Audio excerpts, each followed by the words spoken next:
سختی سے ممانعت ہے کہ آپ لوگوں کو محض ہنسانے کے لیے، صرف ہنسانے کے لیے آپ جھوٹ بول رہے ہیں، اور جو ضرورت سے زائد ہنسنا ہے، جو کہہ کے لگا کے بلا وجہ ہنستے جانا ہے، اس سے بھی آپ کے دل جو ہے وہ مردہ ہوتا ہے. زیادہ ہنسنے سے دل مردہ ہوتا ہے، اور اللہ کی بارگاہ میں خشیت الہی سے رونا دل کی زندگی کا باعث ہے، وہ دل کے لیے نور اور روشنی ہے. صرف بس وہی بات ہے جو پہلے عرض کی ہے کہ جھوٹ کی صرف ایک ہی چیز میں اجازت ہو سکتی ہے کہ آپ دو لڑے ہوئے لوگوں میں صلح کرائیں، اور اس کے علاوہ تو اس کی کوئی گنجائش نہیں ہے. سچ ہی بولنا چاہیے اور سچے لوگوں کی سنگت اختیار کرنی چاہیے، مائیت اختیار کرنی چاہیے، تاکہ ہم بھی سچ بولنے والوں میں آ جائیں اور ہمارا شمار بھی کتنی اہم ہوتی ہے جی، یہ سنگت کتنی اہم ہے. ہاں یہ دیکھیں نا، اس کا باقاعدہ حکم ہے، اس کو نسری کہیں نا آپ کے جیسے اللہ تعالیٰ نے حکم فرمایا کونوا مع الصادقین، اور سچے لوگوں کی مائیت اختیار کرنی اتنی ضروری ہے. اس کی دلیل میں آپ کو پیش کرتا ہوں کہ آقا علیہ الصلوۃ والسلام کا صحابی ہونا یہ اتنا بڑا مقام ہے، اتنا بڑا شرف کا باعث ہے کہ دنیا کے سارے اولیاء اللہ مل کے بھی کسی ایک صحابی کی شان کو نہیں پہنچ سکتے. اس کی وجہ کیا ہے کہ انہوں نے حالت ظاہری میں ایمان کی حالت میں سرکار کو صرف دیکھا اور ان کے پاس بیٹھے، یعنی ان کی مائیت اختیار کی، سنگت اختیار کی، تو وہ صحابی ہو گئے. اب یہ اتنا بڑا مطلب یہ دلیل ہے سچائی کی اور مائیت کی کہ وہ لوگ صحابی ہو گئے جو حضور کی صحبت میں بیٹھے.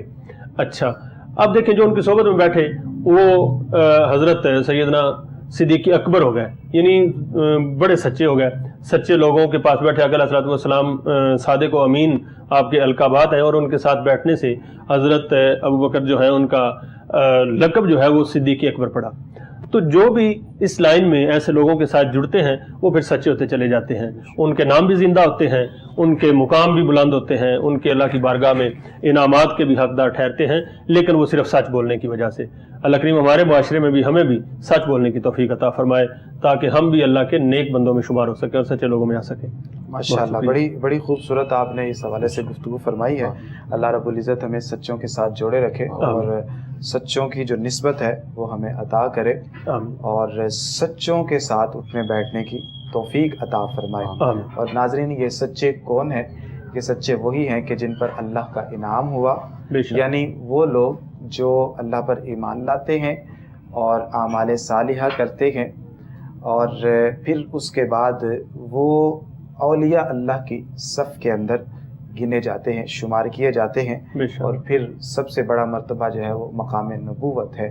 تو ان کے ساتھ جڑنے کا جو مقصد ہے، چونکہ میں ایک دو چیزیں شامل کرنا چاہتا ہوں کہ ان کے ساتھ جڑنے کا، ان کے ساتھ تعلق رکھنے کا جو مقصد ہوتا ہے وہ یہ ہے کہ جب آپ ان کے ساتھ رہتے ہیں تو پھر ان کی جو صفات ہوتی ہیں وہ آپ تک آ جاتی ہیں. اور قرآن پاک میں اللہ رب العزت نے یہاں پر ارشاد فرمایا کہ وَاصْبِرْ نَفْسَكَ مَعَ الَّذِينَ يَدْعُونَ رَبَّهُمْ، کہ آپ اپنے آپ کو ان لوگوں کے ساتھ جوڑ کر رکھیے کہ جو دن رات اللہ کو یاد کرتے ہیں. اور یہ جو دن رات اللہ کو یاد رکھنے والے ہوتے ہیں یا اللہ کو یاد کرنے والے ہوتے ہیں، یہ وہ لوگ ہوتے ہیں کہ جب ہم ان کے پاس بیٹھتے ہیں تو ہمارے اندر وہ کیفیات پیدا ہوتی ہیں، وہ صحبت کا اثر جو ہے وہ ہمارے اندر منتقل ہوتا ہے کہ صحبت سالے تورا سالے کنت، صحبت تالے تورا تالے کنت، کہ جو نیک اچھے لوگ ہوتے ہیں ان کی جو صحبت ہوتی ہے وہ ہمارے دلوں کو بدل دیتی ہے، ہماری جو دنیا ہوتی ہے دل کی اس کو تبدیل کر دیتی ہے، اس کو چینج کر دیتی ہے.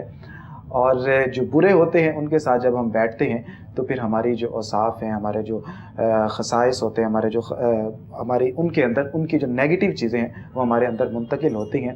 تو صحبت کا بڑا اثر ہوتا ہے، اور صحبت کے حوالے سے ہمیں احتیاط کرنی چاہیے. ہم خود اگر کسی کے ساتھ بیٹھتے ہیں تو ہمیں پتہ ہونا چاہیے کہ ہم کس کے ساتھ بیٹھ رہے ہیں، وہ بیٹھنے والے کیسے لوگ ہیں. اور اگر ہمارا کوئی عزیز کسی کے ساتھ بیٹھتا ہے تب بھی ہمیں پتہ ہونا چاہیے کہ یہ کس کے ساتھ بیٹھ رہا ہے.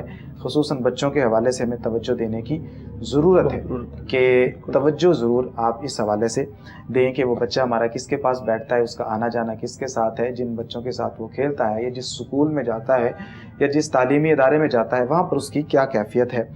ڈاکٹر صاحب آپ کی طرف میں پڑھتا ہوں کہ بچے بھی اکثر جھوٹ بولتے ہیں، تو کیا وجوہات ہوتی ہیں کہ وہ کیوں جھوٹ بولتے ہیں؟ اگر بچے جھوٹ بولتے ہیں تو پھر کیا ہمیں ایسا کرنا چاہیے کہ بچوں سے یہ جو عادت ہے یہ ختم ہو جائے اور وہ جھوٹ سے دور چلے جائیں؟